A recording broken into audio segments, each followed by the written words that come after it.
Extremely excited. I think our upperclassmen in the throws are super talented, and being in our third year working together, we feel a little bit more ingrained in what we're trying to accomplish training program wise and team wise. Techniques are constantly improving, training is going well. Working with a new strength coach this fall with Mel Bolt, and that's going extremely well. So athletes are getting strong. We're just finishing our preseason training, and that's gone extremely well, and looking forward to putting in some work moving forward into November, December. With the signees and the new athletes coming in this year, the freshman class is very talented. They're grasping the technical aspects of the throw really well, and training is coming along really well for them. So looking forward to getting a solid November and December under their belt, and then moving into our inner squad at the end of December and or mid-December, and hopefully getting their bearings underneath them, competition-wise. So obviously David Lucas returning in the discus and weight and hammer, and hopefully the shot put this year. This will be his senior year outdoors and junior year indoors. Morgan Shigo in the hammer and indoor weight, also an indoor NCAA championship participant, as well as NCAA finals participant in the hammer. Michael Biddle in the javelin throw will be in year 3, junior year, returning second team All-American, hoping to move that up.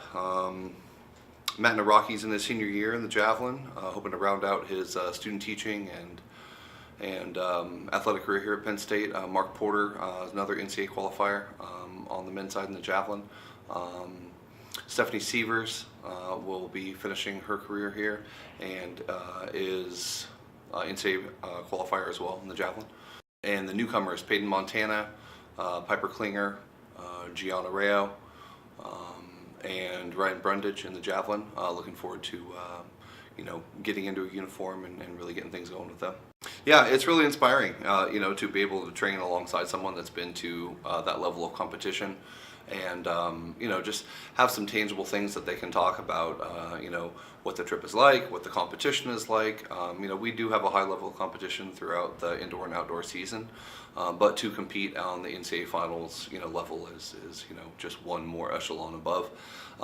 So I think it's good to have a majority of, or half of, or some of, the throws group having experienced that, and so it seems attainable, within the group, and I think that's really motivating for a lot of the underclassmen, and it's obviously a goal to achieve, to get back to that, and then the main goal is to have a personal best at that meet.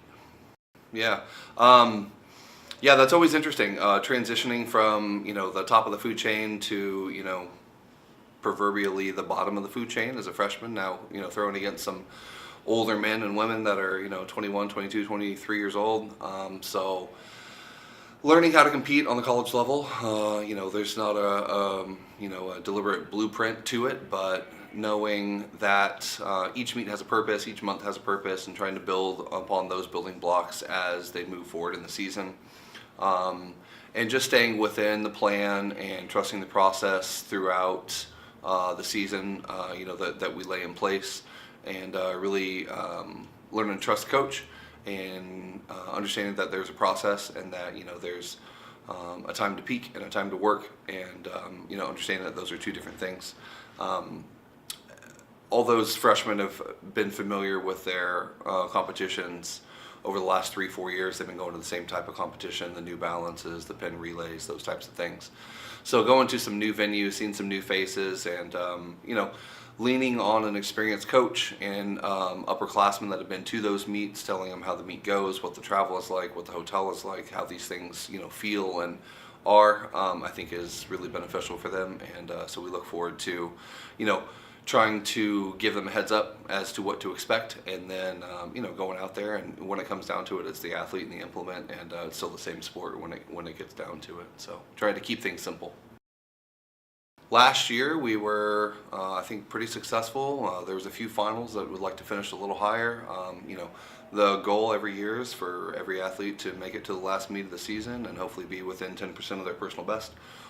We were just shy of that last year. I think we had 2 out of the throws group that didn't make it to NCAA prelims. So, continuing to really have an impact on the Big Ten level, first and foremost, and then on a national scale, secondarily, is our primary goal here at Penn State.